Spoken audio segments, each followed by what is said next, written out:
What is going on, everyone, and welcome to r/Entitled Parents The Movie 2021 edition. This is the series in which I take the best entitled parent stories from the past few months, the past year, in this episode 2021 as a whole so far, and I put them into one extra long video, like a movie, and you sit back, relax, and enjoy it. As you can see down below, it's about an hour 40 long. It's going to be a cracker. Loads of incredible entitled parent stories in this one. So yeah, if you haven't done already, go and get a snack, go and get a drink. This is going to be a long, epic video. Sit back, relax, and let's get straight into it. Oh, and also, if you did see the original intro, then you're a legend. It means you're subscribed to the channel and you were here on the day this is posted. If you didn't and you have absolutely no idea what I'm on about right now, don't worry, but you can maybe get some sort of clue by looking at the day this was posted, and also the comment section as well will probably be quite telling. Without further ado though, let's get into the first of these entitled parent stories. You hit my kid with a snowball during a snowball fight. So, my friend had this happen to him and wanted me to share it here. I will talk from his perspective throughout. For context, I'm at a snowball fight and I'm hiding behind a snow mound. I see a kid sneak around the mound, so I hit him with a snowball. He cries and runs home. I don't really think much of it, so I keep playing and tell my friend on my team. He just laughs and we play peacefully for about 3 minutes. Then the kid's entitled mum comes up to me. "Why did you hit my kid with a snowball?" Mom, this is a snowball fight. What are you talking about?" "But why did you target my poor angel?" She gestured towards her son. "I didn't, Mom. He was about to hit me with a snowball himself." "This is abuse. The police will hear about this and I'll see you in court." She then storms off and is stopped by my friend's parents. It was his house. "What is going on?" My friend then explains everything. "You raised such an effing rude child." And then the entitled mum is just forced to leave. Well, look, if you ask me, if there's one place you're allowed to throw a snowball at someone with no repercussions, surely it's in a snowball fight. I mean, how can you cry about getting hit with a snowball in a snowball fight? You know what you signed up to do, you know? Get hit with snowballs? It's kind of in the name. But yeah, I don't know. Maybe this person just doesn't like getting hit with snowballs and this was their way of finding out. No more snowball fights for you in future, I guess. Now moving on to our next story. My mum and stepdad stopped a class of kids from ever having hot chocolate again. So, I was making a delicious cup of hot chocolate on my own earlier, and it reminded me of the following story. I think this belongs here, I'm not quite sure. I'll be the judge of that, alright? So don't worry about that. A few side notes before I begin for all the folks that don't live in the UK, aka losers, by the way. Anyway, I better not say that.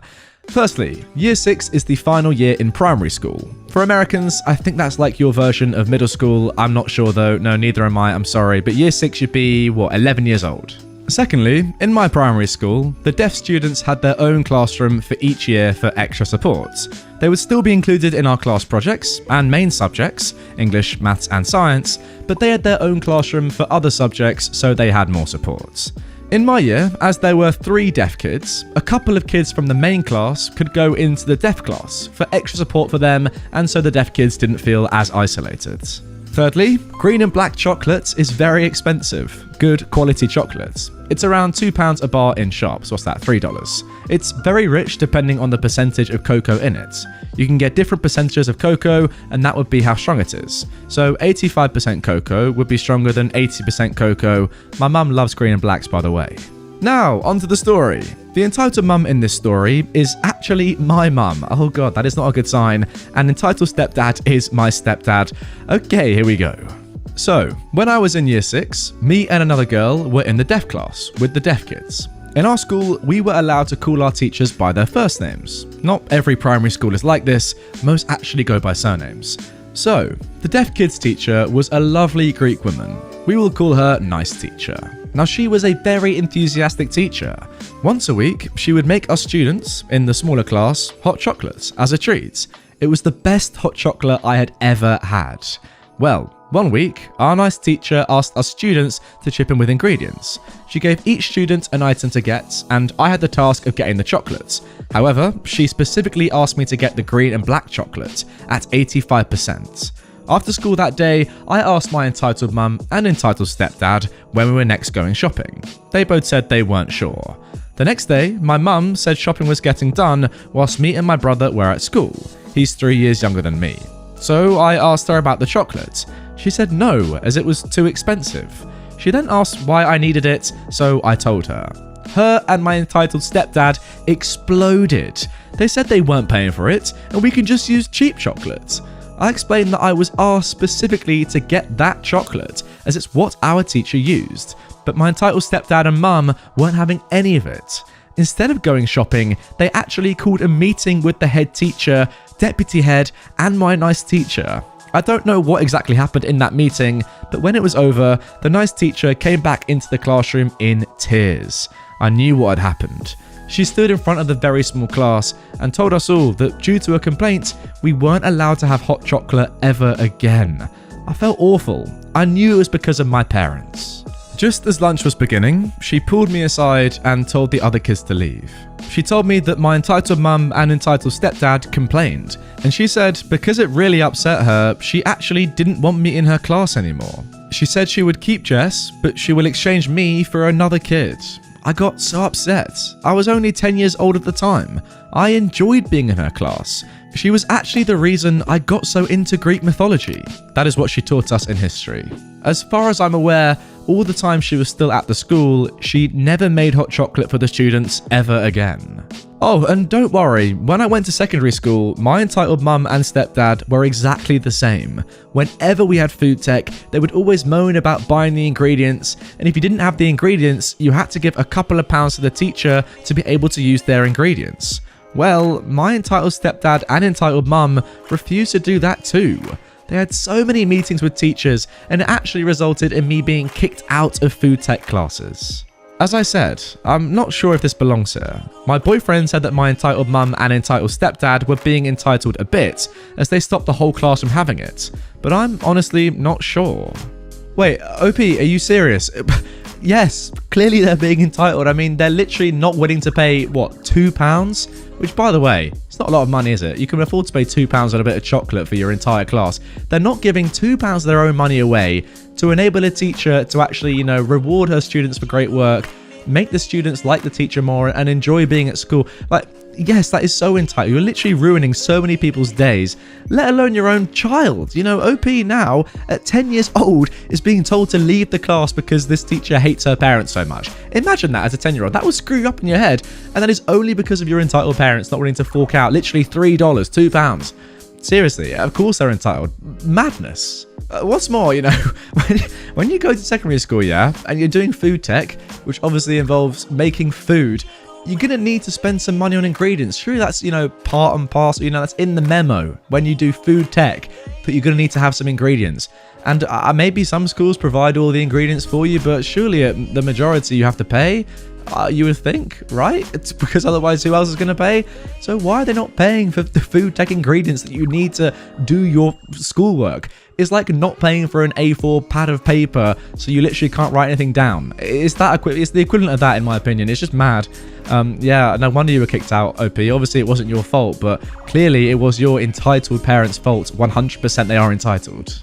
Now moving on to our third story, entitled mum accuses us of practicing Satanism for celebrating Halloween. So for a little background, I am a 20-year-old female and me and my mum live in Argentina. Now we run a little English institute in our neighbourhood. Not many students, roughly 25 to 30. Every year, we like to teach our students about the different festivities and holidays celebrated in America. Thanksgiving, St. Patrick's, Halloween. They get to decorate the classroom, and we have little parties where they bring snacks and play holiday-related games. It is so much fun, and they love learning about American culture. Their favourite holiday is, of course, Halloween. They get to dress up, and we give them sweets. We've been doing it for years and never had any issues. That is, until the last October 31st. The kids had dressed as princesses and superheroes and were decorating with cute little bats and pumpkins. Nothing creepy. We were having a good time until lo and behold appeared the most terrifying creature known to mankind. No, not a devil, not a zombie, not Dracula, not any other Halloween creature I can think of off the top of my head right now whilst I'm recording this. An entitled mother, the most terrifying creature of all. Guys, quickly, drop a like on this video if for next Halloween you want to see me, dress up as an entitled mother and make a video in an entitled mother, a Karen costume. Like this video, comment down below. Let's see how many likes we get. Anyway, she barged into the classroom without knocking or even saying hello, while dragging her daughter by the arm and starts yelling at me to get the person in charge. Trembling in fear, I scrambled quickly to get my mother. The conversation went something like this. My mother said, "Hello, entitled mum. What can I do for you?" "Now shut up and listen to me, you little Satan lover." Excuse me? You heard me. What kind of establishment teaches children about Satan and how to adore the devil by forcing it down their throats on a foreign evil holiday? Mom, Halloween has nothing to do with Satan. BS. I know what I'm talking about. I read it on the internet. You and your daughter are practicing Satanism. EM, if you calm down, I can easily explain to you what Halloween is about. No, I will not allow you to feed my daughter lies and poison her mind with your darkness. At this point, the poor kid looked like she wanted to disappear into the depths of the earth. The other children and I could do nothing but just stare in horror. In case you haven't realised, this is a Catholic country. If you don't like it, you can easily go back to that country of brutes. My mum was too dumbfounded by this crazy woman's ignorance to even respond anymore. I pay you every month, so I demand you cancel this madness, or I will be taking my daughter to another institute. I'm sorry, but other kids are having fun and enjoying themselves. I'm not going to cancel Halloween for them just because one person doesn't like it. At this point, the entitled mum goes red and starts screaming at the top of her lungs while violently yanking at her poor kid's arm towards the door. I will sue you. I will notify the police and tell my church that there are Satanists in town. I swear I will make sure you and your female dog of a daughter never teach again.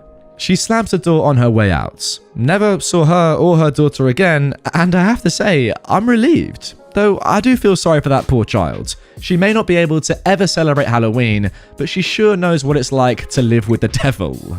Oh yeah, classy little line there at the end, OP. As I said, halfway through the story, I mean, what is worse than an entitled parent? Genuinely nothing. I mean, seriously. Again, if you do want to see me dress up as a Karen, you know, get the wig, whack a bit of makeup on. Am I really saying this though? But am I? You know, I am. If you want to see it, yeah, drop a like. I'm going to set a big like goal because that involves, like, dressing up as a Karen involves putting in, like, clip-on earrings, probably, whacking some mascara, you know, the whole however many miles it is in the phrase. So yeah, let's go for 15k likes. I'm tempted to go 20, you know. I'll keep it low, so I'll give you guys a chance. 15,000 likes on this video, yeah? And I will do, next October... Oh, this is terrible. Next October, I will film a video in a full Karen costume. With makeup, with everything, yeah? 15,000...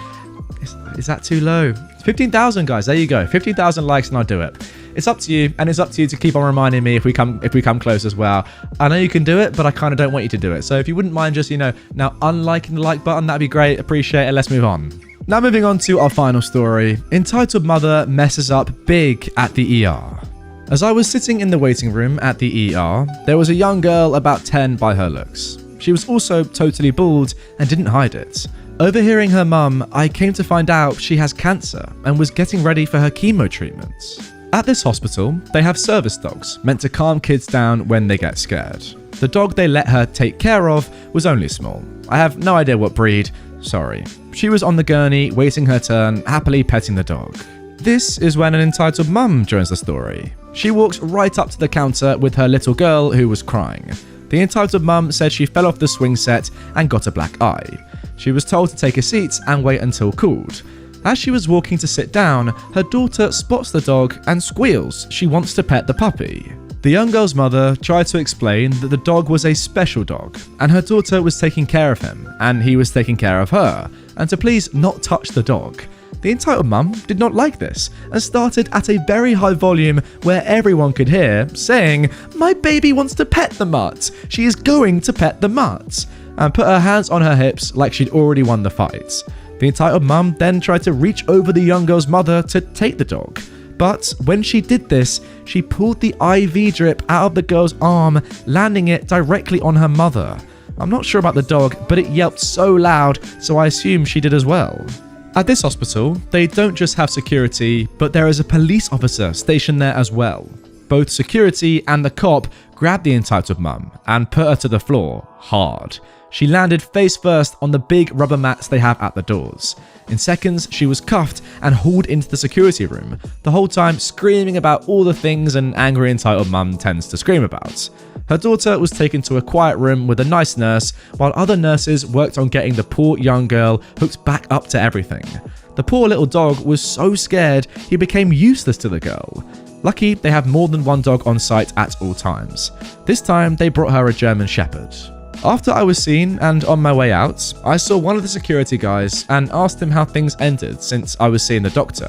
He laughed and said she got trespassed from the hospital and its property, resisting arrest, assault on the cop, I guess she scratched his face enough to make it bleed, interfering with a service animal while it is on duty, assault on the young girl and her mother. If there was more, I can't remember. I just wish I was there when they took her out screaming and kicking. To be honest with you guys, it seems a bit weird that, someone can literally just walk into a hospital, the ER in this situation, and instantly be able to be in contact with someone that is on an IV drip and is about to have chemotherapy. Do you not think? Like, surely, normally, if you're going to have chemotherapy, you wouldn't sit in a normal waiting area waiting to have the chemo, you know what I mean? Like, with a drip in? Wouldn't you be, like, on your own bed somewhere, maybe in, like, another room with other people that are also waiting? I don't really know how it works, I'll be honest, so please enlighten me in the comments down below. What I'm pretty much saying is it seems weird that someone can come in with a black eye and instantly, be in contact with someone that is about to go through chemotherapy and do something horrible like this. I imagine that, this sort of thing doesn't happen too often, where an entitled mum would attack a girl that is about to have chemo and is on a drip, I presume. So I assume that the hospital don't normally, account for this sort of thing or expect this sort of thing to happen. But still, you never know. It's just a bit weird that, you'd be allowed to be in contact with someone like this, in my opinion. At this stage of coming into a hospital with just a black eye, I don't know. There's a reason I don't work in hospitals, because clearly I'm clueless. So yeah, if anyone watching this does work in a hospital, please let me know how that could possibly have happened. It seems a little bit weird to me, but other than that, yeah, great story. I enjoyed this entitled mum getting absolutely flattened by the security guard and the police officer. And yes, like OP, I would have loved to see that in the flesh. I need a picture, you idiots. This happened yesterday, on Christmas Day. So, we all went to our cousin's house for Christmas. He has a wife and an adorable little baby who gets thoroughly spoilt by everyone who meets him. Over the last couple of years, the guy's recently done very well in his job and has therefore bought some very expensive things, including a flat in central London. He's also a car guy, as am I, and bought a few items that the two of us have always fantasized over. These include an Aston Martin DBS and a 1969 Ford Mustang. With COVID-19, etc., I haven't seen my very well-off cousin in a long time, and in that time, he bought the Mustang. When we arrived, I immediately asked to see the Stang, and possibly even go for a drive in it. We did, and it was indistinguishable from heaven. The throaty growl, the downshifts, the meaty steering wheel, it looked like something hell spat back out. It was a bloody museum piece. Now on to the arrival of the entitled mother. Now, my cousin bought a flat that came with its own underground parking spots. It wasn't exactly private in the sense that only my cousin had access, but it did have decent security measures and was only open to residents of the building. Whilst we idled back to our designated spot, we noticed a young teenager and her mother take an interest in the car. My cousin is a large show-off, so he revved the engine slightly as he stepped out. The entitled mum approached us with her phone out. Hey, sorry to bother you, but can my daughter take a picture with the car? Sure, said my cousin. Just be careful not to lean on the bonnet or anything. No, we meant my daughter would be sitting inside the car with the door open and holding the keys in her hand. Gee, what a jump. I'm sorry, but this is of great personal importance to me. I can't let that happen, but I am more than happy for you to take pictures as long as they are front on. Excuse me? It's not like we're going to drive off. Just give us the keys. You can watch from the side. As she said this, she made a motion to move towards the passenger door. This car is a bit of a dream come true for both me and my cousin, so I wasn't just going to stand there silently.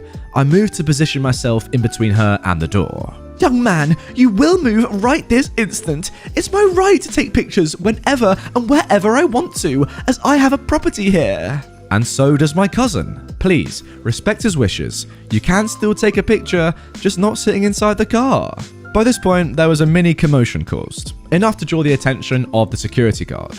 Mom, I will have to ask you to leave the premises or return to your residence. The entitled mum lost it. She started screaming at the security guard, at my cousin, at me, and just generally screaming. It's too long to include here, but it involves some choice words pertaining to immigrants. My family is British Indian, to spoilt children getting their way all the time, and to the disrespect shown by the younger generation. In the end, another security guard came and helped the woman leave. I do feel bad for the woman's daughter. She was just in the sidelines the entire time.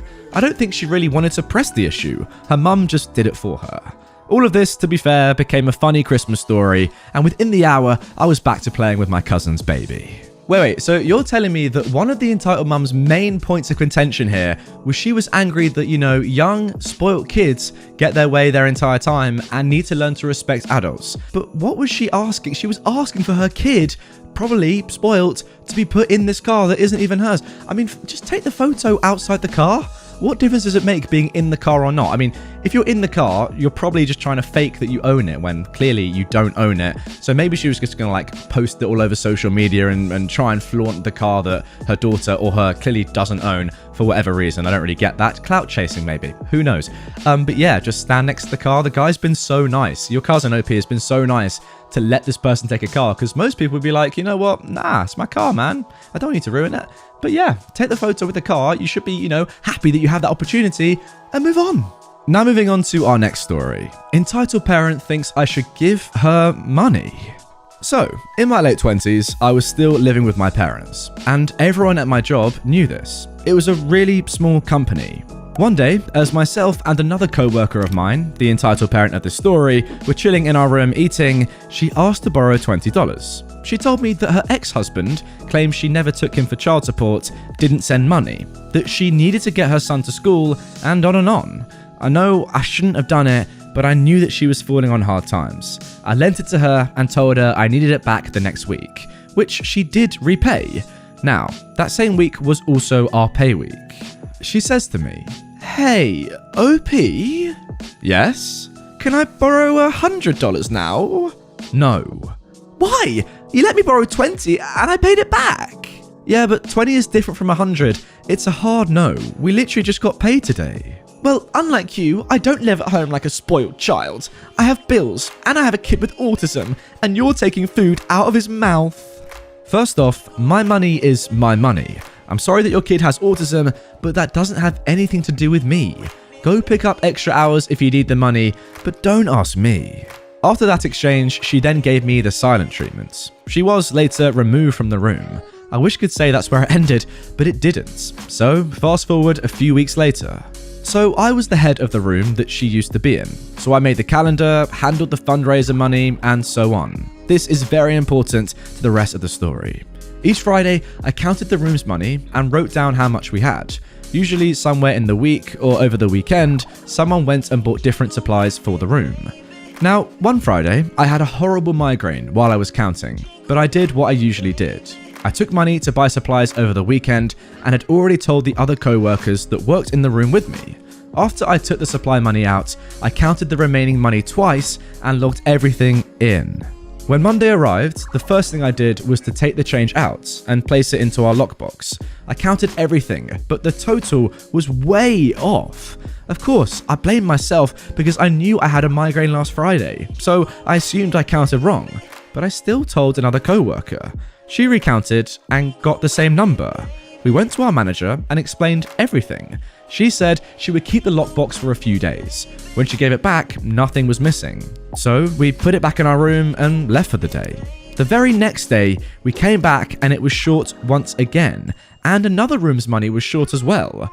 At that point, my manager and her boss decided to do a mini stakeout. I really can't remember how long it took them to find who it was, but when they did, it was the entitled parent.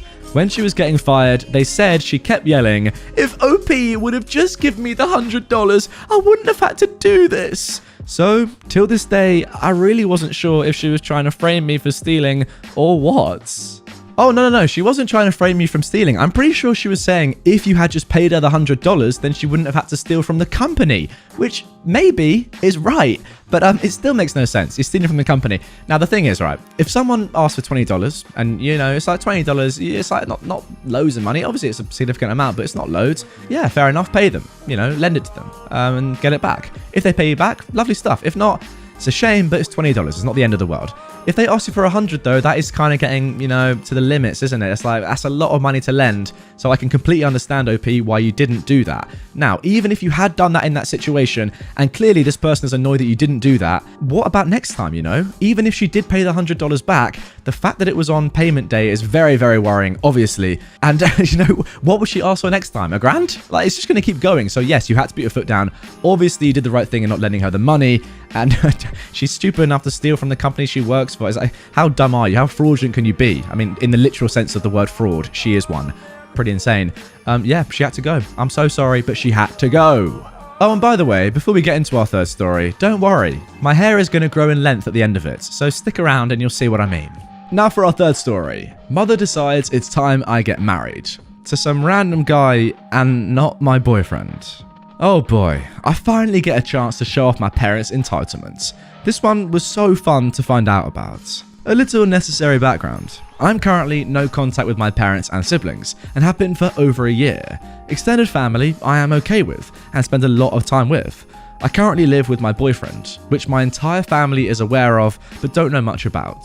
We are also Desi, Indian. My boyfriend though is white. For Christmas, I visited my aunts and cousins to drop off presents. It was a socially distanced exchange, but I stayed a while to chat about things.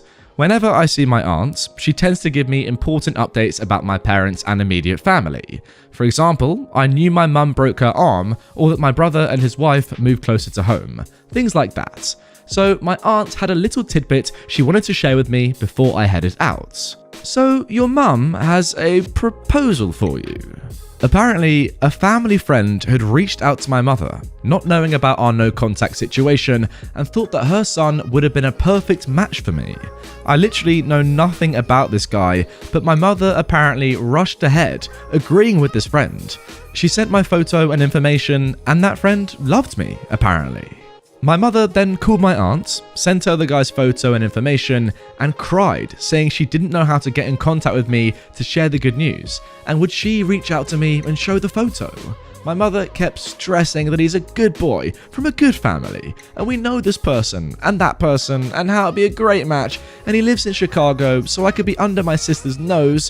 One of my sisters lives in Chicago while married, and oh, wouldn't it be so wonderful? My aunt responded with, okay, yeah, sure, and just didn't really give my mother an opinion. While speaking to my aunt about this, I was incredulous. She is all for mending my relationship with my family, but understands and respects my space. My aunt is well aware that my boyfriend and I live together, so she took what my mother said with a grain of salt. But oh my god, I'm just appalled by my mother and what she thinks is okay to say about me to other people. You see, the thing I don't get with this story is, if you are no contact with your mum, I'm sure your mum can realise that you're no contact, right? It's not like a one-way no contact relationship. Like, you're her daughter, you've got no contact. Why is she then still caring about who you're marrying? That's what I don't really understand. Like, why does it even matter to her anymore? If her own daughter has said, I don't actually want to see you again in my life, then why is she still trying to find you a partner for life? I don't get it. Doesn't make any sense to me. The fact that she doesn't know that you have a boyfriend and is like, oh yes, let me find this man for you. It just shows that your relationship has completely broken down, probably because you are non-contact, obviously. So yeah, as I say, I just don't know why she's even getting involved. I love that your aunt was just like, yeah, I'm not going to tell her that she's got a boyfriend. I'm just going to, let all this information go and say, oh yeah, it sounds amazing. I'll definitely pass this on with the highest regard and make sure your daughter does this. What a load of rubbish. Entitled kid thinks he can get a custom-built PC for $80. Has this happened to anyone who owns a PC building service on Facebook? So a week ago, I got a message from someone's kid asking for a PC. So I tell him what I tell everybody, and we got to the part of price. When I told the kid the amount, he said, okay, I'll send it in 5 minutes. So 5 minutes later, I got a PayPal notification saying someone sent me $80. I messaged him back saying, thanks, but when are you gonna send the amount of money needed to get the parts for the PC? Nothing. So I waited for 5 minutes and forgot about it. Now, it wasn't until yesterday that I got an answer back, asking when the PC will be delivered. I said, you didn't even pay for the PC, you paid for the labor. So after I sent that, the kid went crazy and started cursing me out. I just didn't even answer and refunded the $80. Wait, so you're legit telling me that this kid actually thought that the price of a custom-built PC was $80? I mean, did he think it was $80 for the whole thing? Or did he think that it was $80 for the labor, as you said, but then you, OP, would have to go and actually buy the individual parts of the PC, put them all together for the $80, sure, and then give them all to this kid for free? I don't know, but $80 for a custom-built PC? Yeah, not on this planet.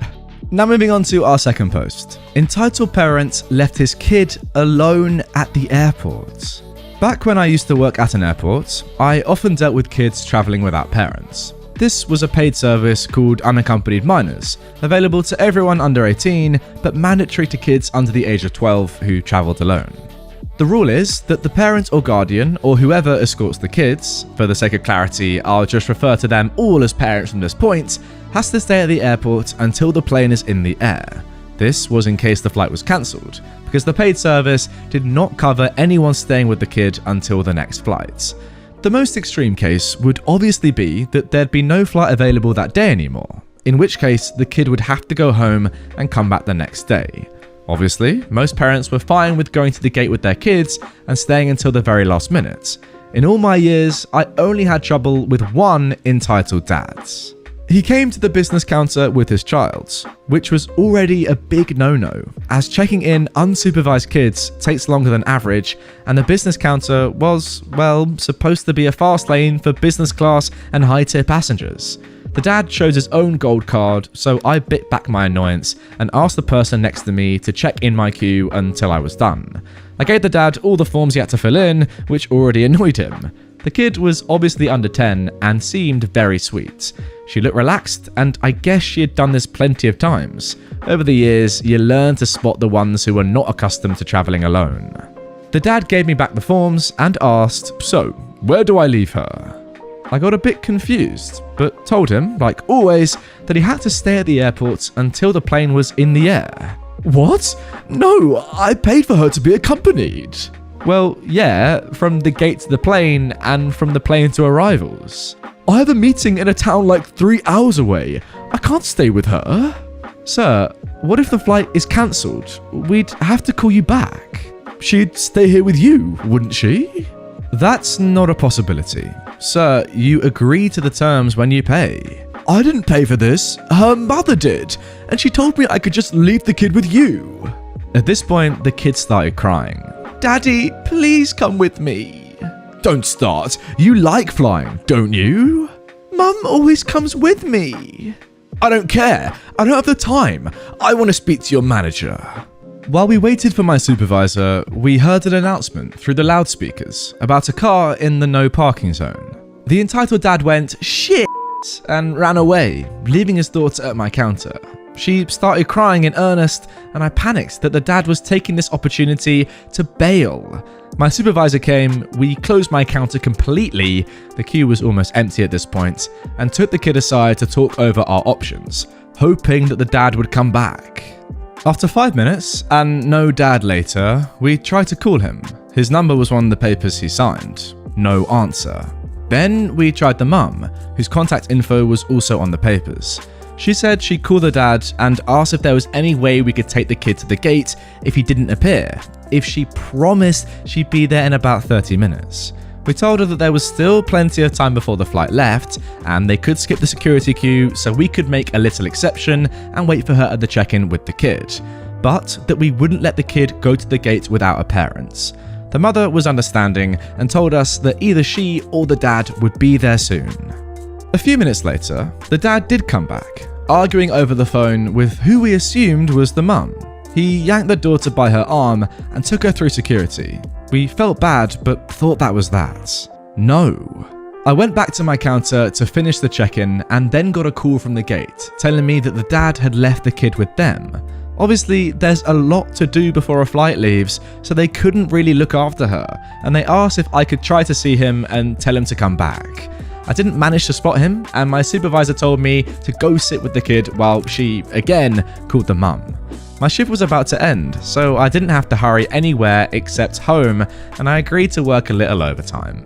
The kid was in tears, and my shift manager had to get involved. While my supervisor called the mum, the shift manager called the airline, asking if we could allow the kid on the flight if there's no parent present when the flight leaves. We were a ground handling company and did not directly work for any airline. They told us straight up no.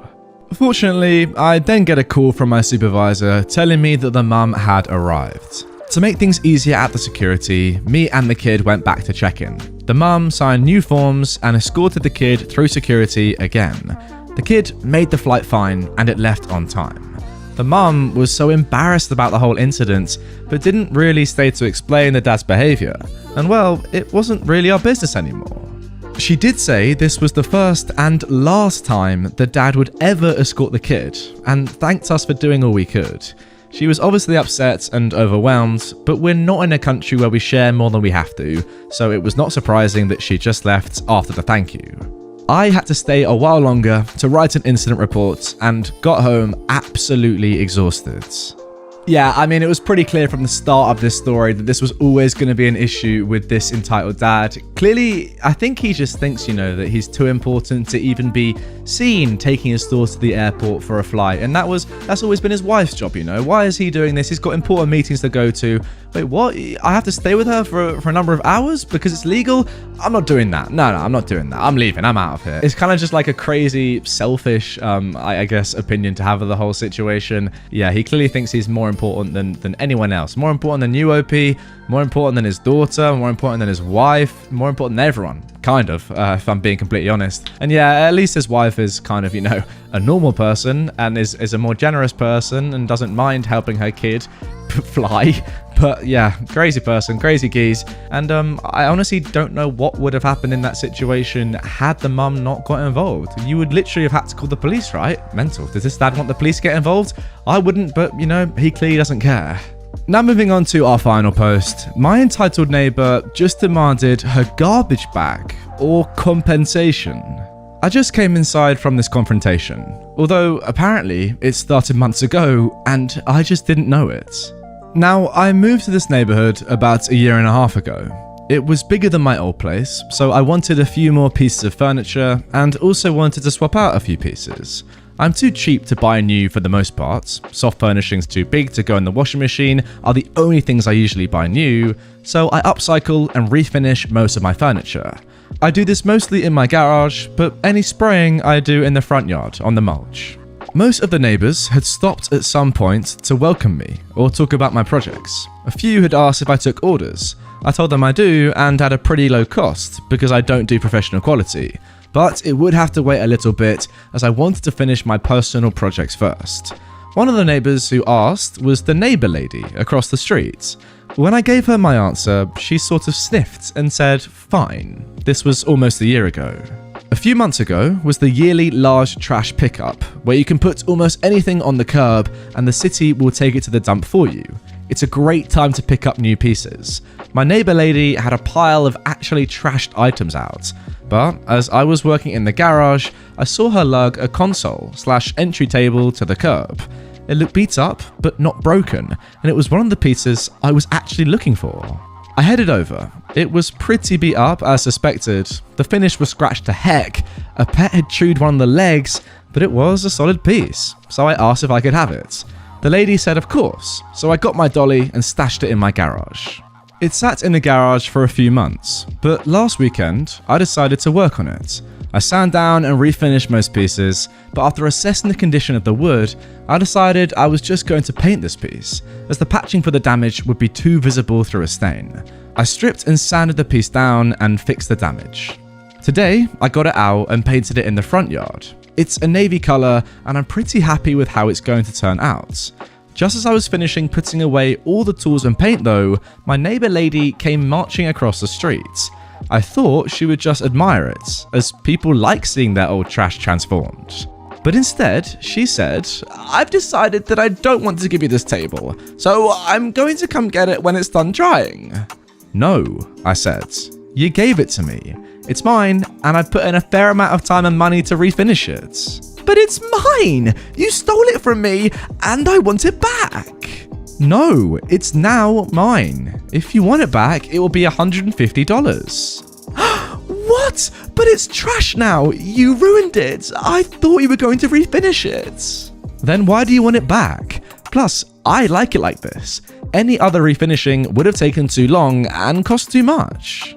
"Fine. If you want to keep it, I'll take $200 for it, so I can buy a new one." "No, you said I could take it from your trash pile. I even asked you before taking it. It's mine now." "I'll just come and take it while you sleep then." For context, I usually leave pieces in the yard overnight to dry. "Okay then, fine. I guess I'll just take it inside now." I then grabbed the leg of the table and proceeded to drag it into the garage. The neighbor lady reached out to stop me, but recoiled once she realized it was still wet. I pulled it in and waved at her with my now paint-covered hand as the door closed. It was a bit petty, and my hand is covered in paint, spray paint, so it doesn't come off easily, and I will have to redo the leg, but it was worth it for the look on her face. Thinking back as I typed this, I think this might have been her plan all along. Get me to take it, refinish it, and demand it back. I normally would have charged like $30 to $40 to refinish something like that, but because she tried to trick me, the price more than tripled, and she ended up with nothing. Of course, she is still my neighbor. I'm sure I'll have more fun with her in the future. Oh, OP, yeah, there is no doubt in my mind that that is exactly what this neighbor was trying to do to you. I mean, it's so obvious. It's so obvious when you're like, "Ah, yes, I will put this out right on my pavement, just so my neighbor, who I know does up trash, can see it. Then let her, meddle with it, make it look amazing once again, and then buy it back off her. Or just, not even buy it, just get it for free." Yeah, so obvious. It didn't work that well in this situation, lady, because once you say to someone, "Yes, you can have it," it's not yours anymore. That was never ever going to work. You're so dumb. Sorry, it's just stupid. It's just dumb.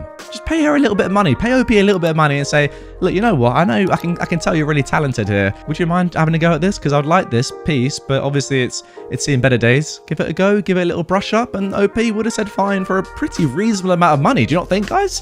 But no, OP did the right thing, putting the price up astronomically, because that's what you're supposed to do. OP did this for herself, not for her neighbor. Well done, OP. And neighbor, you're dumb. I can still see who's in the car. I work in a small liquor shop, and this happened last week, a couple of days before Christmas. An entitled son entered with his girlfriend and spent a few minutes browsing our wines and spirits. They then went into our cool room where we have our premixes, Jim Beam and cola for example, and our cartons of beer. All up, after about 10 minutes of browsing, they decided to get a 4-pack of Vodka Cruisers, a 6-pack of Jim Beam and cola, a bottle of Southern Comfort, and a bottle of vodka. All up, it came to close to $130. I scanned the products and then asked for the ID of the boy. We have to ask for ID from anyone 25 or younger, but the legal age is 18. The guy fumbles around in his wallet, then says he cannot find it, and asks if I will accept a photo of it on his phone. I say no, I have to see the actual ID. His girlfriend then goes into her purse and pulls out her ID, and shows me. She's 19 years old. I say, "Thank you, but I still can't sell you anything, as you are together and I need to see his ID." The entitled son leaves the store and goes into a car parked right outside. We have clear windows, I can see straight into the car. He then comes back in with a piece of paper, which turns out to be a high school year 12 report card from last year. Why would you have that in your car? He asks whether this will do, and I say no, it has to be photo ID. Cue his entitled dad. His entitled dad enters the store, pulls out his wallet, and shows me his ID. I say, "Sorry, I can't sell to you as you are with your son." The dad starts going on about how he has worked in hotels for 20 years. He tried saying that you can sell to someone without ID if another person can vouch for the person, which is not true. He said he knows the liquor licensing laws like the back of his hand, but I still refuse to sell. His entitled son leaves the store, and the entitled dad says, "There, he is no longer here. You can sell to me now." I say that I still can't, as I know that the two of them are together.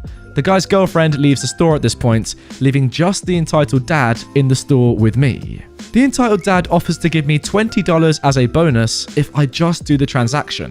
I still say no. He then says that there is no reason that I can give him that says I cannot do the transaction. I start mentioning the relevant parts of the Liquor Licensing Act, and he says they are just guidelines, not law. So I bring up on my laptop some court cases I know of where people have tried challenging the fines levied when you sell to underage people. He says that is only when you are caught by the police, and again offers to buy the alcohol, and I, again, refuse. The entitled dad then goes on a tirade about this being unfair and unjust, and I'm preventing them from having a fun evening. I am being racist. That one blew me, as I thought they were all Australian, and that he was going to lodge a complaint about unfair selling prices. Now enter the entitled granddad. I already knew that the entitled granddad was in the car with the others, but he comes in acting as though he isn't part of the group. He starts walking around the store, acting as though he is browsing, and eventually comes to the register. I say to him that I cannot sell to him. The entitled granddad pulls out his ID and shows it to me. I tell him that it isn't a problem with his ID. The entitled granddad then asks me what the problem is, and I tell him that the problem is that your entitled grandson doesn't have an ID. The entitled granddad tries claiming that he doesn't know who that guy is, but I then say to him that I can see straight out the window into the car where everyone was. He then tries to tell me that I'm mistaken, but I offer to play back footage on the store's CCTV showing everyone getting in and out of the same car. The entitled granddad starts saying that he is a former law enforcement, not a police officer. He knows what the laws are. He says that this is an abuse of their civil liberties. The entitled dad starts to come around to my side of the counter. I tell him to stop. The entitled dad says, "Just try to." At that moment, one of my regulars came in. We have a running joke between us about him being a detective, due to some things he discovered on the internet for me that I couldn't find. So, as he came in, I said, "Hello, detective." The regular customer, now acting as a detective, said hello to me. The look on the entitled dad and the entitled granddad's faces when I said hello, detective, was priceless. I start talking to the regular customer about what this entitled dad and entitled granddad were doing in the store. But before I had even gotten through the first sentence, they had both hot-footed it out of the store and into the same very car. We turned and looked and watched them speed away. Honestly, guys, it's starting to feel like partway through that story it became like a circus, you know. One member of the family goes in, another one goes out, they keep rotating. It's just like, I don't know what's going on here. They're just subbing in for one another, each trying to do the exact same thing, knowing that it's not going to work. I don't even know why they're bothering. At that point, should you just go to another store? You would have saved so much time. Like, you've wasted everyone's time here. You could have been doing something way much more valuable with your time than just trying the same technique over and over again. Imagine the entitled granddad coming in though, like, what an image, just acting like he wasn't involved with anyone else in his entire family who happened to be in the store. Oh, you know what? Sorry, you're not buying this selection of alcohol anymore. I'll get it. How about that? I'll get it. And I'll get the exact same bottles that you were going to get just by chance. You know, we're not together or anything. Don't worry about that. Even though we look the same. This is my son and my grandson's girlfriend. Don't worry about that. I'll just get the same stuff. Oh, thank you. See you later. Like, did he really think that was going to work? Really? Don't get me wrong. It is annoying because I've had the exact same thing happen to me. When you go into a store and you want to buy alcohol, right? And, you know, just one person in your group doesn't have their ID, and it can ruin it because obviously, you know, you have to check everyone's ID. That is policy in a lot of countries, definitely in the UK, and it sounds like in Australia as well. And it can be very annoying, but, you know, it is policy and it is actually legal. You have to check everyone's ID in a group if you think they're under the age of 25, not just 18, 25 as well. So, yeah. You know, it makes sense. And don't take the bribe. If you do work in a store, please don't ever take the bribe because your whole store could be shut down if people find out about what you've done. So OP, you obviously did the right thing there. But yeah, I don't know why these customers didn't realize that it just wasn't going to work. Now moving on to our second story. Entitled parent barges into gas station, makes someone cry, and calls us workers headless chickens. If today couldn't get any more worse, well, it sure did. I start my morning at a gas station at 6 a.m. My manager, who doesn't work weekends, changed the roster on Wednesday. So we had someone who wasn't meant to start till 1:30 turn up at 6. We sent him home.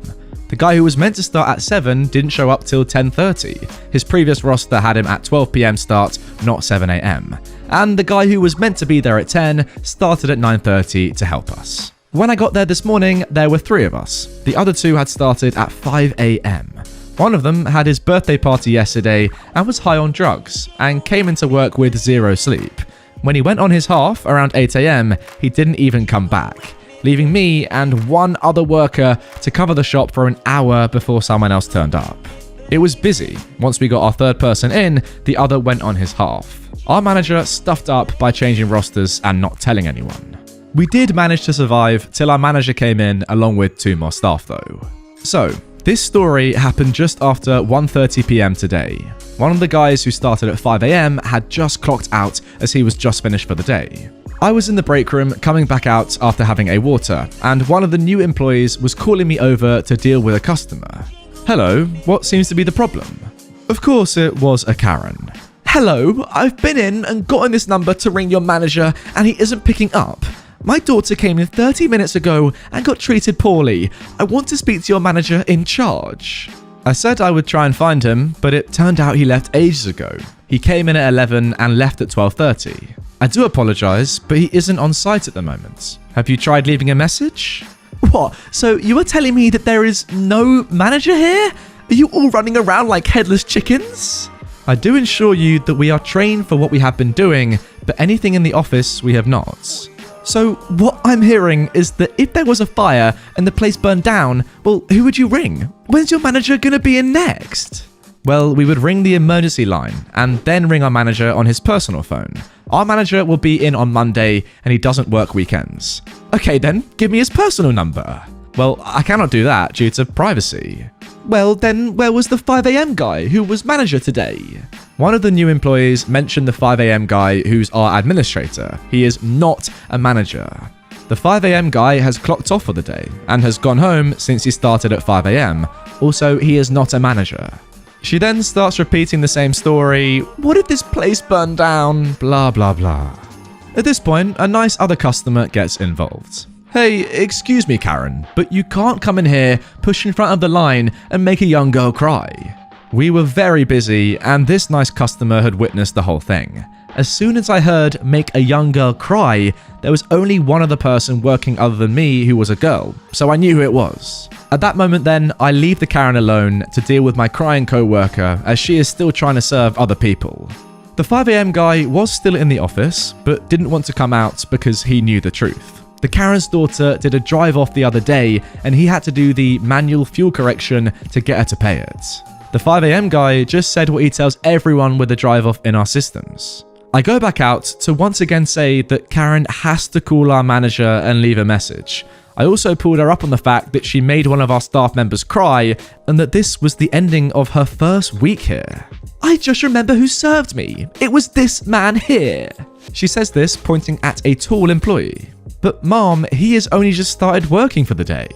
Listen here, there is a photo out back with my daughter and my license plates. Then she tells me her number plates.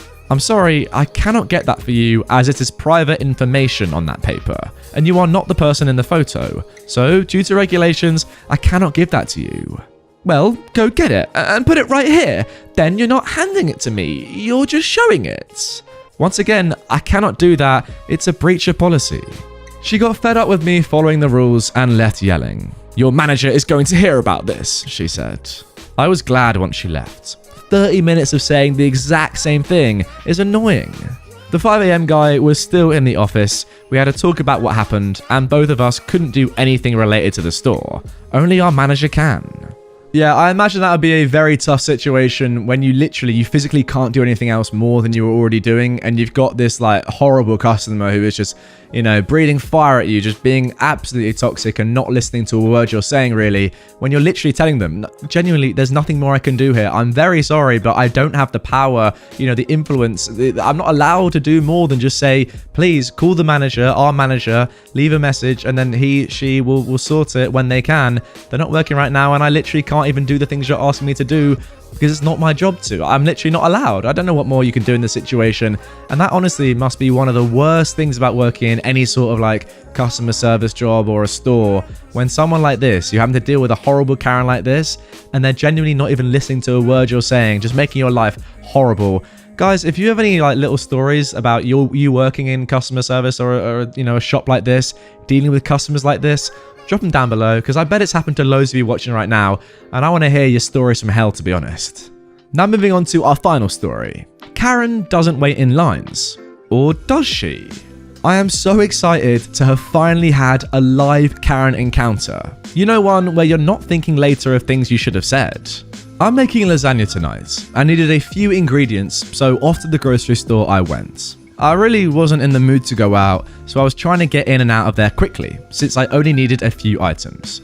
Throughout my shopping, I noticed a woman with her young boy who was probably about 6 or 7 years old. I passed them a couple of times and could hear her nagging him or yelling at him. She was bumping into other shoppers without excusing herself and would huff as if the fact that she can't walk and push a cart at the same time was everyone else's fault. I got my items and headed to the checkout. There were only 2 lines open, but it wasn't crowded. I had only one guy in front of me and he was about halfway finished. Now, due to COVID, the store has a policy that you can't put your groceries on the belt until the belt is empty. As I was starting to put my things on the belt, I heard her coming and thought, uh-oh, please don't get in this line. I was starting to put my things on the belt and the entitled mum comes up very close, not social distancing, with an overflowing cart and her kid, who was playing a handheld game, completely behaving. She says, I need to go first. I'm in a hurry and my son is tired and needs to go home.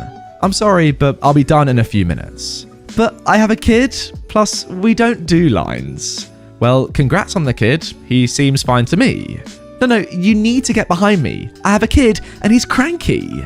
Looks to me like Mama is the one who's cranky. You're gonna need to wait your turn. Now this caused the cashier and 2 other nice guys in the line to start giggling, trying not to say anything. But my baby! He's ready to go and I'm going first. The cashier then said, Mom, please be patient and you'll have your turn. She was first. I didn't ask for your opinion.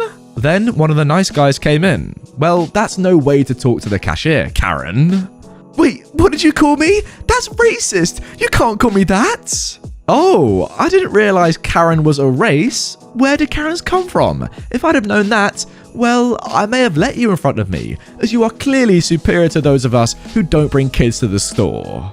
The other nice guy said, Mom, look, no one is being racist. Karen isn't a race. Yeah, but it's impolite. And you're not? Oh, that's right. Karens can say and do whatever they want without any consequences. I forgot. Well, you don't do lines. I don't tolerate people bullying me and being complete buttholes. What? You just curse in front of my son? You're in big trouble. You can't do that. Then the nice guy says, are you gonna get the manager? Oh no, we better all run. By this time, everyone within earshot is laughing at her, and she's starting to realize. We all know what happens when a Karen becomes self-aware. She starts screaming and stomping her feet. The cashier says, Mom, please, you are disturbing the customers and causing a scene. You can start loading your groceries now, but if you continue with this, you are going to be asked to leave. But they're teasing me, and all I did was ask to go ahead of her because of my kid, who, by the way, is still being quiet. She verbally assaulted me, and he was racist by calling me Karen. What are you going to do about this? This is your last chance. One more disruption, and you're leaving. Yeah, Karen, stop disrupting, another nice guy said. Right as he said that, another cashier comes and opens the next register over and takes both the nice guys, so Karen had to continue to wait her turn.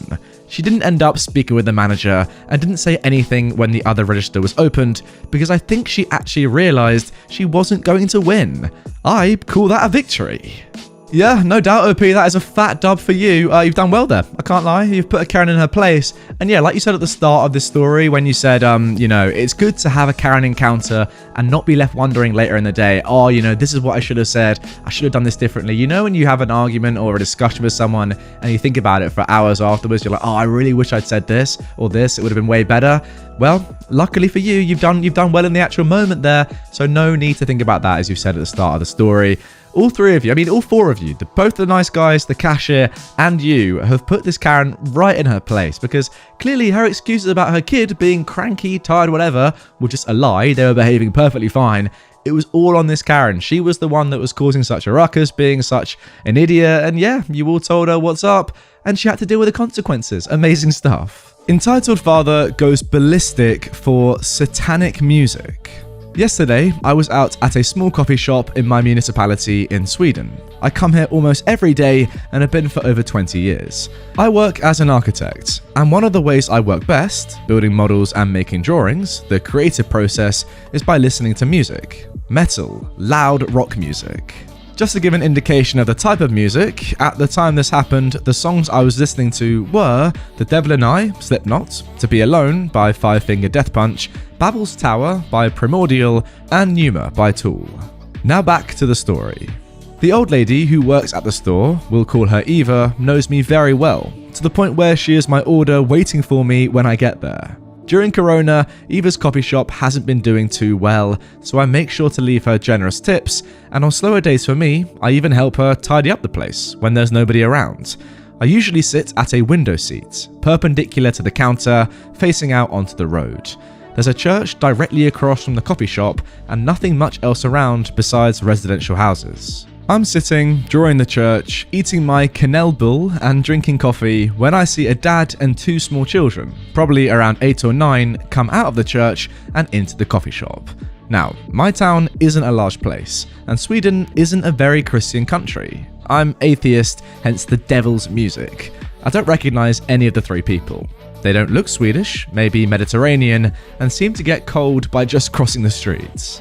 They walk in, order their meal. I notice the kids getting fussy. One of them stamps his foot, which is what got my attention, and I look up at Eva and smile at her. She deals with children a lot and likes them, unlike me, and is generally really sweet with them.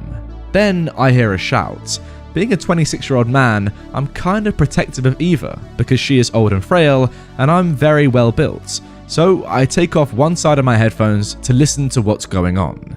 It's the entitled dad shouting, "I want a discount on this cinnamon bun. I can't afford your absurd full price, and I'm struggling. Think of Corona. My kids just want a dessert." Eva replies, "I'm sorry, but I'm struggling just as much as you. I own a coffee shop in this small town. I don't care. I'm the one with little kids, and I'm the one who has to support a full family on my own. Your husband is probably dead anyway. You're ancients." At this point, I take off my headphones, big no-no, and walk over to the guy. I'm 188 centimeters, and he looks to be about 170 to 175, so I'm taller and stronger. I can tell he's a bit intimidated by my presence, but that is the point. My music is still playing, bigger no-no, as I ask him if there's a problem. He looks at me for a second. "What's coming out of your headphones?" "The amazing guitar solo from my favorite song, To Be Alone. And your BS is making me miss it. What? We'll turn it off." He takes a step away from me and ushers his kids behind him. Why would I do that? I came over here to stop you from attacking Eva, not to get attacked myself. At this point, the entitled dad is still slowly moving away. "Please, turn off that devil's song." "I will, once you apologize to Eva." "I'll call the police on you for being a missionary and a servant to Satan. Get away from me." "I'm sorry, what?" Then this guy actually pulls out his phone, types 911, and holds it out to me like it's a bomb ready to go off. I'm serious. In Sweden, he typed 911 into his phone. He has his kids behind him like he's protecting them from the unholy wrath of Satan or something. Yeah, I mean, I've just looked up the emergency number in Sweden, and it's 112, not 911. I'm not really sure what would happen if you called 911 in Sweden, to be honest. I really want to find out now. "Get away from me," he screams. Poor Eva was just kind of standing there, dumbfounded, looking at this grown man with two kids yell at me for having loud music in my headphones.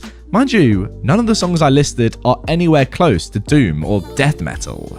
He then headbutted me and ran out of the door, leaving his kids in the coffee shop. I just stood there, looking between Eva and the kids, who've both started crying. Seconds later, before I can call 112, he came back with a giant golden cross, holding it out to me like I'm some sort of demon, shouting that I'd better get off of the mortal plane, yada yada yada. What is going on here? At this point, the situation's gone from this guy trying to get a discount on a cinnamon bun to trying to exorcise me. Eva and I can barely contain ourselves because this isn't even scary. He's obviously on drugs and doesn't even look threatening. When nothing he's trying works, jumping up and down, shouting, etc., he just grabs his kids and leaves. After about a minute, Eva and I are laughing hard at this guy's absolute idiocy. Sometimes I wonder what comes over people to even be capable of this sort of thing. I guess drugs? Anyway, that's all there is to it. I honestly wouldn't be too sure it's drugs, to be honest, because how irresponsible would you have to be with your kids and be high on drugs? I mean, maybe the actions kind of suggest that maybe this guy could be on something, but honestly, I reckon he was just, kind of embarrassed at his actions and was caught out by you and probably felt threatened, intimidated, and just went absolutely crazy, chucking a golden cross at you just because you're listening to heavy metal. Madness. I don't think you need drugs for that. I think you just need to be a bit of a mad dad. As I mentioned during the story though, I really want to know what happens if you call 911 when you're not in America. Do you still get through to 911 and they say, oh my god, what's happened? Are you okay? Do you need medical assistance? Do you need the police? Anything? And you say, yeah, some guy's actually listening to Satanic music. It's called like heavy metal or something. It's totally against the law. And they say, oh my god, yeah, that does sound really illegal. Where are you? We'll come help you. Sweden. Yeah, we're on our way. Just gonna get a cheeky 8-hour, 9-hour flight if that's alright with you, mate. Crazy. What's funny is that I actually went to Sweden not long ago, as most of you know, or some of you probably know, and they're lovely people. So to have, like, as in really, really lovely people. So to have foreigners or tourists come and do like stuff like this and act like this, God, yeah, I really wouldn't be a fan of that if I was a Swedish person in this situation. Now moving on to our second post, Drama Goblin finally gets told by a medical professional she needs mental help. I've written a handful of times about this particular entitled mum. She is notorious for being difficult. She refuses to clean her own house, she refuses to lift or play with her own children, claiming she is too weak. She has 5 of them. She won't watch them or really do much. She relies on her family and her poor husband to raise them. She recently went to the doctor, a one-time very short appointment, and swore she was diagnosed with complex partial seizures, claiming she was having seizures every 5 minutes. She said her brain was essentially rebooting over and over, and that was why she couldn't do anything adult-like. Now, I am skeptical because she had gone on her own and her husband didn't know what exactly the doctor said. After weeks of medication, this drama goblin still hasn't cleaned her house, let alone any of the other changes she swore were coming. She lies in bed and online shops all their money away. This can't be her fault. No, it must be in that the medicine isn't working. She goes back to the doctor and they give her a watch-like thing to wear for a bit. The device would track her seizures and alert her and them if she has a bad one. Drama Goblin is sure that her brain is rebooting, and so there is no way to get her life together. Instead of trying, she starts hounding her husband to have another baby. That will fix everything. The last 4 did. Her husband doesn't want any more. He's overwhelmed with it all as is. She told him she doesn't care what he wants. I told him to go secretly get snipped. He won't, but he needs to. I'm sure I'll be making a Drama Goblin is pregnant post soon. Anyway, on Drama Goblin's follow-up, her husband goes with her this time. He's concerned because of the things Drama Goblin has done or said. He showed the doctor some videos he had of her seizures. The doctor tells Drama Goblin that according to the device, she's not having seizures. Her brain isn't rebooting, that in her professional opinion, she believes Drama Goblin has some undiagnosed mental illness and referred her to a psychiatrist. She was firm, she was kind, but Drama Goblin flipped out and told her she was having seizures. This doctor obviously didn't know what she was talking about. She wanted to speak with her boss because of the way she was talking to her.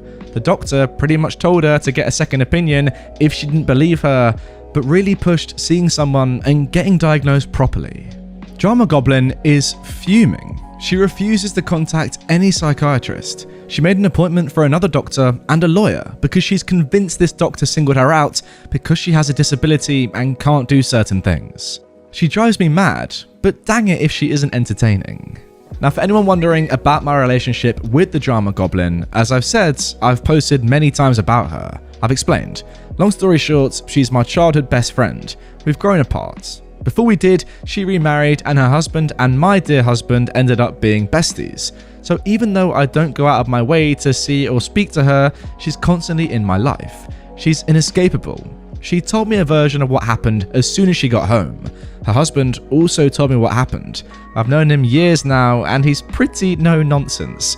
I've never caught him lying or embellishing. She told me herself what the doctor told her, but she's convinced the doctor is a bully. She also told me that her husband and her are trying for another baby. When I asked her husband, he just broke down. Alright, another very interesting story there, but in my opinion, this woman really isn't entitled at all. She just needs help. Like, look, I get it is fun to laugh at entitled people and react to them just being total idiots and stuff like that, but I really don't think this story is one of those times, to be honest. I mean, it's clear that this woman is in a bad place mentally, and I think, you know, this story shows that people who have mental illnesses or mental issues need to be treated as best as possible and not made fun out of, like this post is kind of doing. Like, I do get it from OP's perspective. It's probably annoying having this person in your life and being annoying and horrible and not just going to the doctor like they so obviously need to do. But there's a reason they're not going to the doctor. It's probably because in their mind, as you can see, different stuff is happening to what really is going on in real life with them. Yes, it's obviously hard on her husband, but her husband just wants the best for her, you know?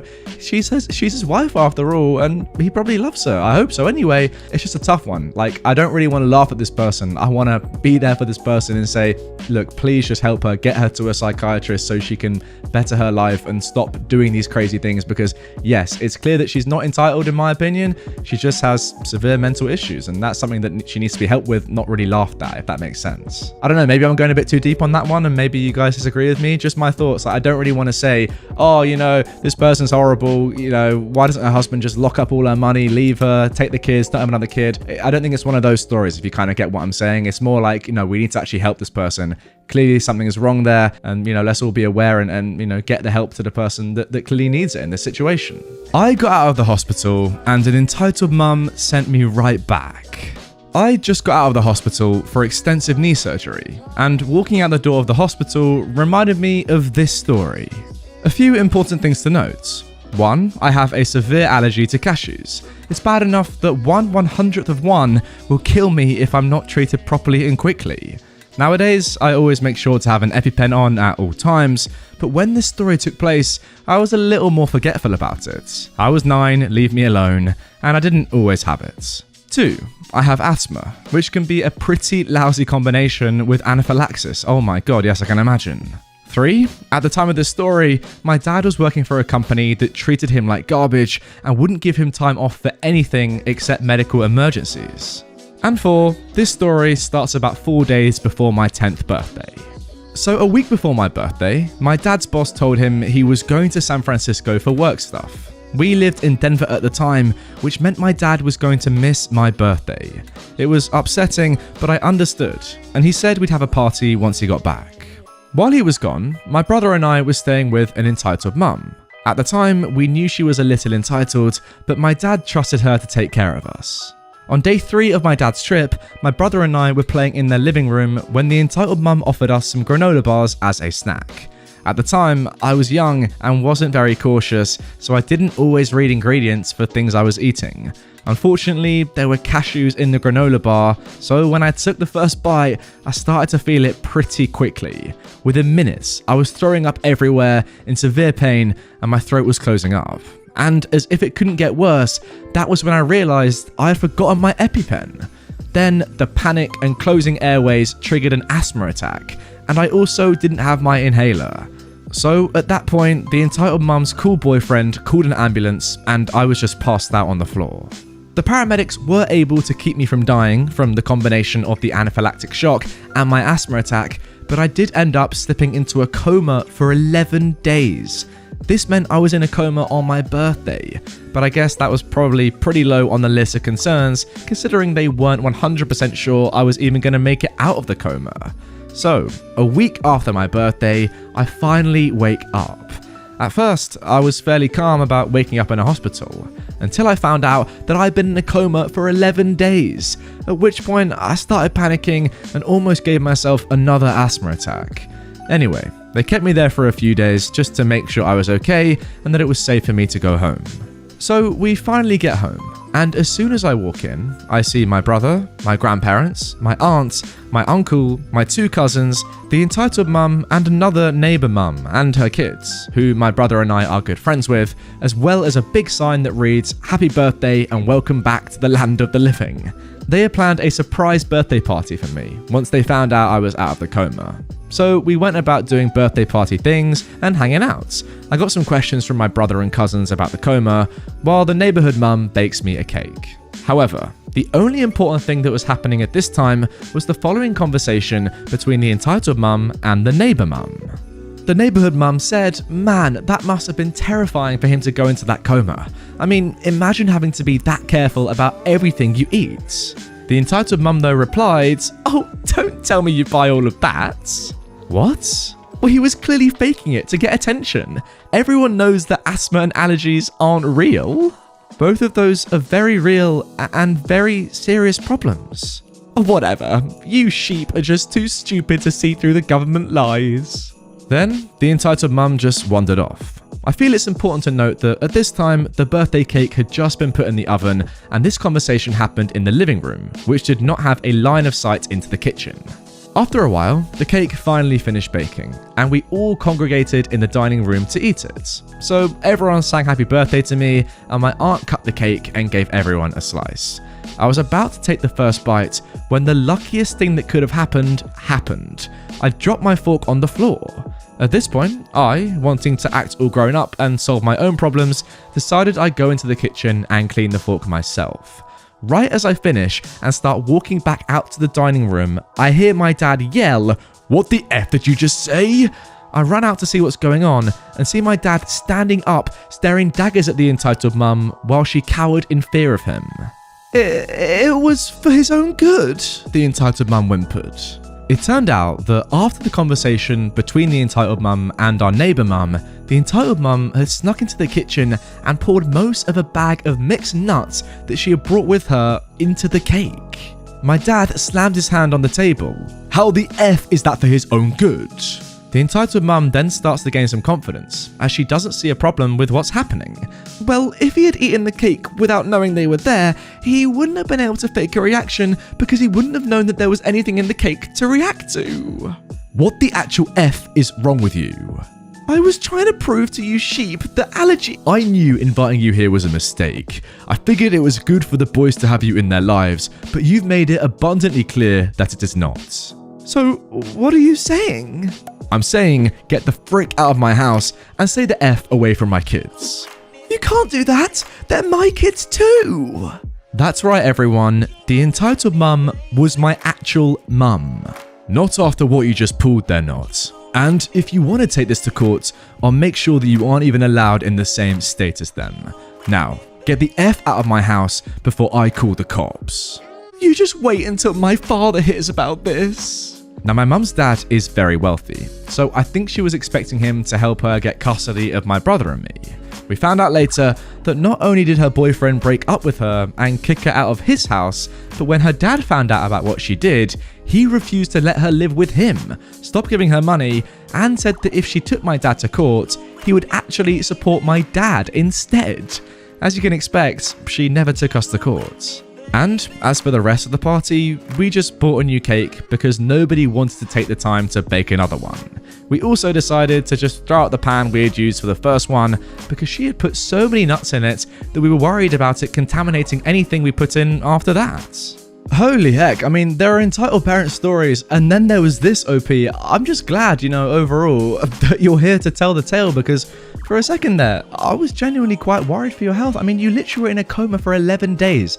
That is how serious it can be. Now, don't get me wrong, if this had happened, it would have been a terrible, terrible experience, but thankfully, you had your family around. I think you would have had an EpiPen, if the worst comes to the worst and you had taken that first bite of the cake, I think you probably would have been okay. It wouldn't have been as serious as the first time when you went to hospital for those 11 days, which is madness, by the way. But seriously, what is this entitled parent even? How dumb can you be to think that, asthma isn't real, for one, and then that nut allergies aren't real? Did she not know that you went? I mean, she did know. What am I talking about? She knew that you went into hospital and faked a coma.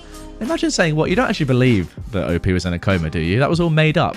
What do you think happened? The hospital was just like, oh yeah, we'll let you come and chill on this bed for 11 days. And yeah, we'll definitely, corroborate your story to your entire family that you have a nut allergy. Like, what is going on here? What can this entitled mum even think is happening?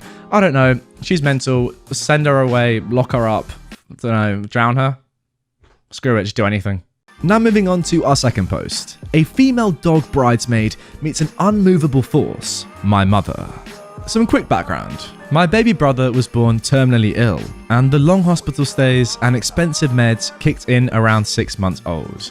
To cope with the huge medical bills, Mum worked some odd jobs over the years, including making custom wedding and bridesmaids' gowns. My mum had a few die-hard rules. Number 1, she did all of your measurements. I heard the lecture of vanity fibbing only results in a poorly fitting dress more times than I can count. Number 2, all final fittings must be completed at least 3 weeks before the wedding. That way, if Dewey, my baby brother, had an emergency hospital stay, she'd have time to arrange for someone to sit with him while she went home to finish a job. He was non-verbal and needed a constant companion. This particular bride wanted all of her bridesmaids in pastel organza dresses. Organza is a gauzy fabric.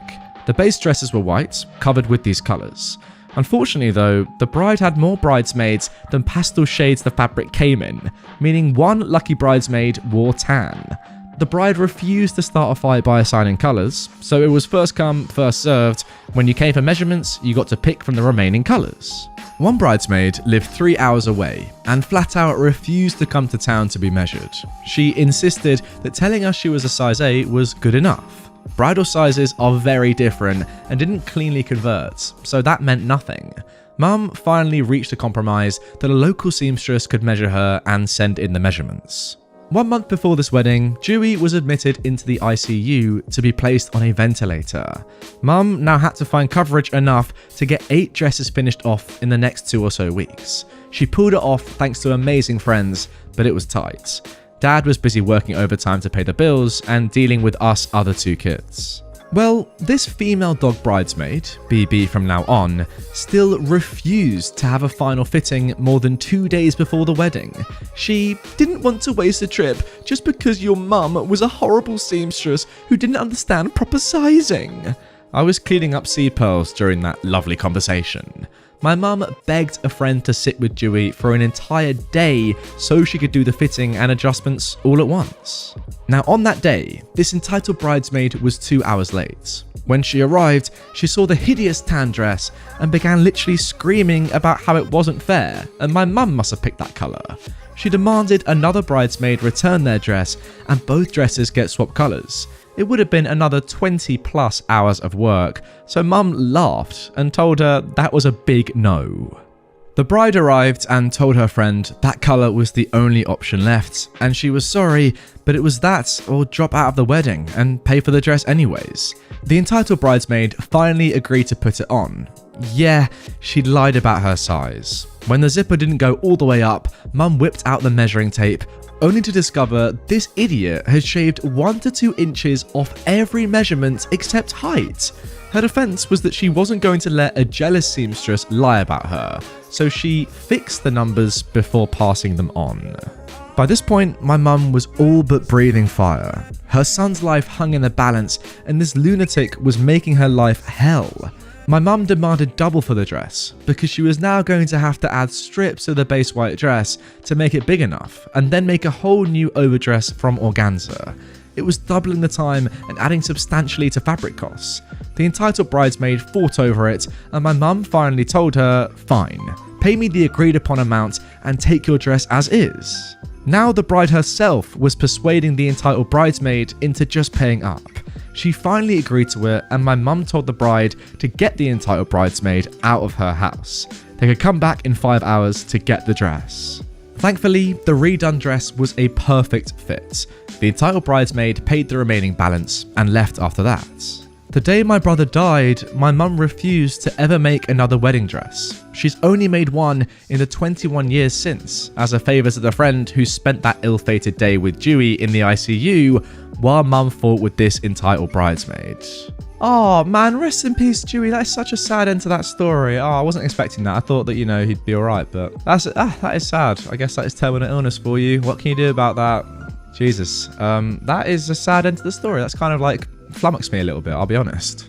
OP, yeah, sorry to hear about your brother, first and foremost. That's absolutely, truly horrible. Like, seriously, like, I do wonder sometimes why kids get terminal illnesses.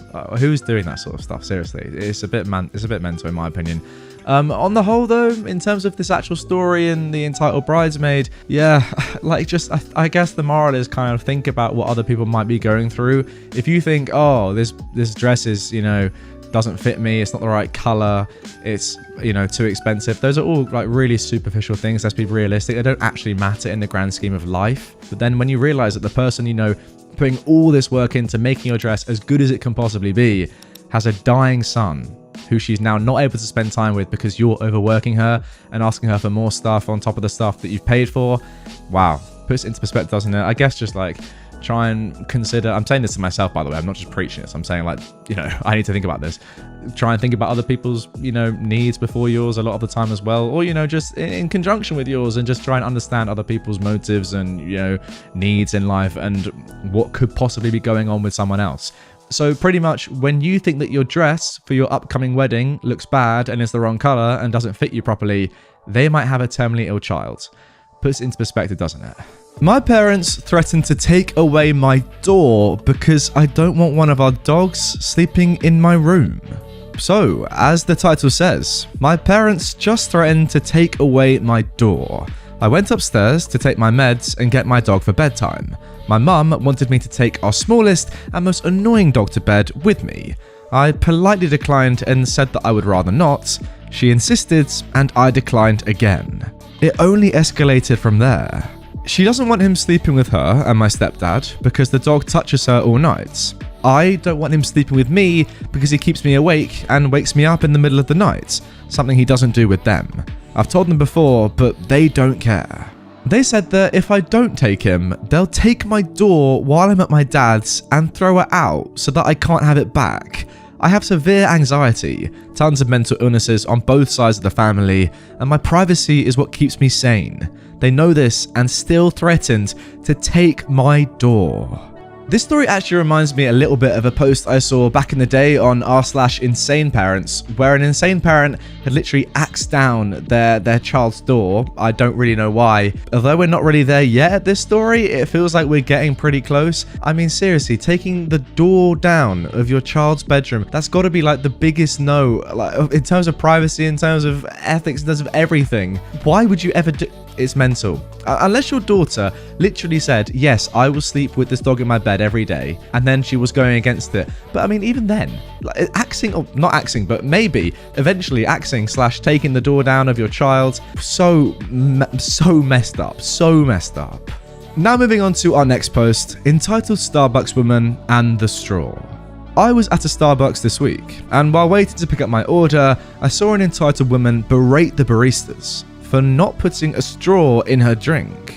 If you haven't been to a Starbucks in the last few years, they've switched to paper straws for cold drinks. On top of that, they recently replaced traditional lids with straw holes in the middle with lids that have a small opening for sipping. So the woman said, "Could I have a straw?" The barista replied, "Sure, we're out of the smaller straws, but would you like a large one?" "Yes." Now this lady couldn't shove a straw into the sipping hole, partly because her long, fake nails were in the way, and partly because she didn't think about squeezing the straw. It is doable, but it's more difficult than plastic. She ended up spilling some of her drink onto the counter. So agitated, she asks, "Do you have smaller ones?" As if the barista didn't just tell her that they were out. "I'm sorry, but that's all we have." The woman shoved the drink and straw back to the barista. "You do it." "Excuse me? I can't put it in. Do it for me." "I'm sorry, but I can't touch it. You know, due to the pandemic, it seems as though that was obvious, but nope, not to this entitled idiot. Seriously, where has she been for the last year?" "Well, what am I supposed to do? I can't drink it like this." "You can drink it through the lid, or you can take the lid off to use the straw. I can give you another one." Now, to a reasonable person, these are reasonable options. But this subreddit is entitled Parents after all. "I want to use the straw normally. I want your manager, now." Holy heck, that escalated quickly. I missed the bulk of her conversation with the manager, who offered the same options and also offered to remake the woman's drink. I'm not entirely sure how that would solve her straw problem, but whatever.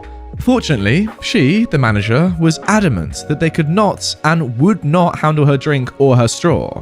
Eventually, though, the woman stormed out. "This is ridiculous. I don't want you to make another drink. This is the worst service." There's nothing wrong with their service. Your attitude, on the other hand, was the worst. The stupid, entitled woman ended up leaving her full drink on top of the trash can outside, all because she didn't want to, or know how to, drink without a straw. On the plus side, at least she wasted her money. Yeah, another very strange story there, not gonna lie. I mean, personally, I do enjoy drinking out of straw. I mean, this is what I drink out of, like, most days, if you wanted to know. But say the straw wasn't working, for example, on this bottle. Well, what I would do is this. A pretty incredible scene. I mean, did you know that was possible to drink without a straw? I didn't until I read this story and OP said you can drink without a straw. Amazing scenes. I don't get it. Why could you not just take the lid off and drink it? I just don't get it. Now moving on to our third story. Entitled neighbor arranged the re-adoption of our dog without our knowledge. So, 14 years ago, when I was 10 years old, we moved from London to a farmhouse in the country. Along with us came our family dog, Jasper, who passed last year but would have been only a year old at the time. Our new neighbours were a typical lovely farmer couple with a small dog called Bonnie, who instantly became friends with Jasper. So, the as of yet not entitled neighbour starts taking Jasper along on his dog walks around the fields, and of course, we let him. Moving on a couple years, and long story short, the neighbour got a pet cat who died and then put down Bonnie, as he was apparently too sad to live without the cat. Without a dog of his own anymore, the neighbour had become fixated on Jasper, often whistling for him whenever the neighbour went on his evening walks. And still, we let it happen because Jasper had a lot of energy and walks were always a good idea for him. A few months later, and my family had decided to move to France. I go ahead with my mum while my dad and my sister stay in England for a while longer so she can finish her GCSE exams. A few weeks before my dad officially joins us, he drives down Jasper to France and drops him off before heading back to England alone. Now for the juicy part. My dad is working in his office, a barn across the street, when he hears the now entitled neighbour whistling for my dog. "Jasper, where are you?" he says. My dad replied, "He's not here." "What do you mean?" At this point, our neighbour actually goes into our house looking for our dog. "What are you doing?" my dad asks. "Well, I know you're moving, so I called a friend and they said they'd adopt Jasper. I'm here to take him to them. Now, where is he?" "You can't have him. He's in France." "You're lying. Give him to me." It went on like this for a bit, and my entitled neighbour was genuinely shocked that we had taken our family dog with us when we moved house and country, and that he couldn't give him to a friend of his. As an aside, this same man once came into our chicken coop and crushed all the eggs of one of our brooding hens because we had too many chickens. We only had like 10 to 15. I thought my mother was actually going to kill him after this.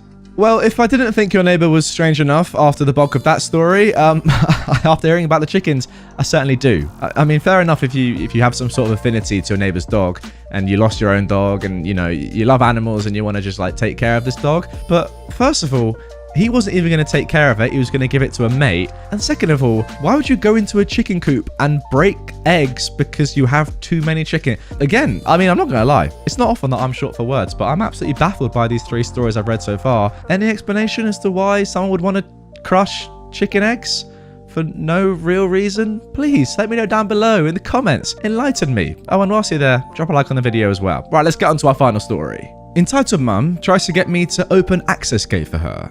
Gets yelled at by daughter. My brother and I just moved to a gated community, so I can be closer to my job, and because it was far safer. In order to get in, you have to do one of 2 things. 1, have a window access sticker that scans and opens the gates. 2, or put in a special code in the code box that calls the resident, and then they can press the button to let you in. An important thing to note is that there's 2 entrances to this community. 1, the main entrance, is just a pair of gates that slowly swing open and close when the code is put in or your window sticker is scanned. The The other, the private entrance, not only has the gate, but also a barrier arm, like what you see at areas with restricted access, that lowers right behind a car so nobody can tailgate you. Since we're still waiting for our access stickers to arrive, my brother and I have to use our own codes to call our cell phones so we can punch in the number to let us in. A pain in the butt, but it's a huge improvement over the community we left behind. Normally, I take the private entrance because it's right by my house, but on this particular day, I had to use the main entrance so I could pick up a package that had been dropped off at the office, which isn't far away from the main entrance. Well, I get to the call box, and just as I'm about to punch in my number, a beat-up blue Subaru whipped around the corner and went right up to the gate. Said Subaru belongs to my neighbour's mother. Let's call this entitled mum Linda, and she has a bad habit of hanging by the sticker access port and waiting for someone to buzz her in. Because of how slow the main gate opens and closes, it's not unusual for more than one car to just buzz right behind someone with an access sticker. I'll admit, I've done it a few times myself, but it's an unwritten rule that you don't block the access port and just wait for someone to use the call box. Anyway, Linda has never liked my brother and me for whatever reason, and I know she's waiting for me to call and let her in, so I decided to have some fun at her expense. I noticed I was a little too far away to safely reach the call box, so I backed up, nobody was behind me, and pulled closer to the box so I could reach it without having to open my car door. Then, instead of punching in my own code, I looked up my name alphabetically, taking my sweet time pressing the scrolling button. My last name begins with an A, so for extra funsies, I pressed the Z button and took my time scrolling up. Meanwhile, I'm watching for other cars who might be turning in so I could punch in the code and let them in. Yeah, it would mean letting Linda in, but I'm not going to ruin a whole bunch of other people's days because I wanted a little petty revenge, am I? But thankfully, no cars came in, which is good, because Linda begins honking her horn and gesturing angrily at me through her window. I was just about at my name when she leaned out her window and screamed, "Gringa estúpida, open the gate now!" Now, I may not know a lot of Spanish, but hearing her call me that made me stop all thoughts of petty revenge. "I'm sorry, I'm at the wrong place," I shouted. I put the car in drive, did a hairpin turn that would have made a NASCAR driver drool, and peeled out of there to the private entrance. Now, I thought that would be the end of my encounter with Linda. Oh boy, was I wrong. I get in through the private entrance, pick up my package, and 10 minutes later, I'm pulled into my driveway, when Victoria, my neighbour and the entitled mum's daughter, comes out to get her mail. We greet each other and chat for a few minutes about our days. I didn't tell her about her mother, not wanting to sour her mood, as she's aware of her mother's behaviour and is just as irritated as everyone else who's had to put up with Linda. Well, wouldn't you know it, here comes Linda's Subaru. Linda pulls in and gets out. She sees me and points to me. "Thanks to you, I'm late for dinner with my daughter and grandchildren." Victoria looks at me, confused. I shrug my shoulders, not in the mood to fight, and said, "I was going to let you in until you called me a gringa estúpida." Victoria flipped out. She ran up to her mother, who was a lot smaller than her, and starts screaming at her in Spanish. I can tell that whatever Victoria said was bad, because right away, Linda was looking like a beaten down dog, embarrassed out of her wits. Eventually, Victoria yelled at her mother, pointing at the exit, and I heard, "Sal de aquí," which means get out of here. Linda got in her car and drove off. Victoria apologized to me profusely. I told her it wasn't her fault and thanked her for standing up for me. Needless to say, Linda hasn't been over lately, and I don't think she will be until she learns some manners. Yeah, I mean, I've got to say, well done to Victoria for standing up against her own entitled parent. I haven't seen that often. I mean, I read a lot of entitled parent stories, and genuinely, that's got to be one of the few times that I've seen a kid stand up to their entitled parent. It takes quite a lot of courage, to be fair, to stand up in that situation, but as you've seen, clearly Victoria has a lot of power over Linda, as she just shut her right down. Linda immediately cowered away and got embarrassed, rightly, because she probably knew in her heart of hearts that she was being an absolute idiot in this situation. But yeah, none of that would have happened without Victoria, so I rate Victoria highly. Long live the Queen. And that is going to do it for our /Entitled Parents The Movie 2021 edition. I really hope you guys have enjoyed it. If you're still watching right now and you've watched the whole way through, you're an absolute legend in my eyes. I mean, I can't believe you just sat there and watched that. You're a legend. Thank you. I hope you enjoyed it. If you did and you want to see more Entitled Parents movies, I'll chuck 4 up on screen right now. This is what, part 5, part 6 of the series? I'm not entirely sure. Actually, you know what? If you click this playlist down here, this will be all of my Entitled Parents movies in one handy playlist. And you can go through them all if you've got time and you want to sit back, relax. Maybe you're going to sleep, maybe you're chilling, whatever. Check them all out down there. And yeah, once again, thank you for watching. I will see you tomorrow with a brand new normal video. April Fools, if you got fooled by the intro, if you watched it on April the 1st. If not, don't worry. See you then.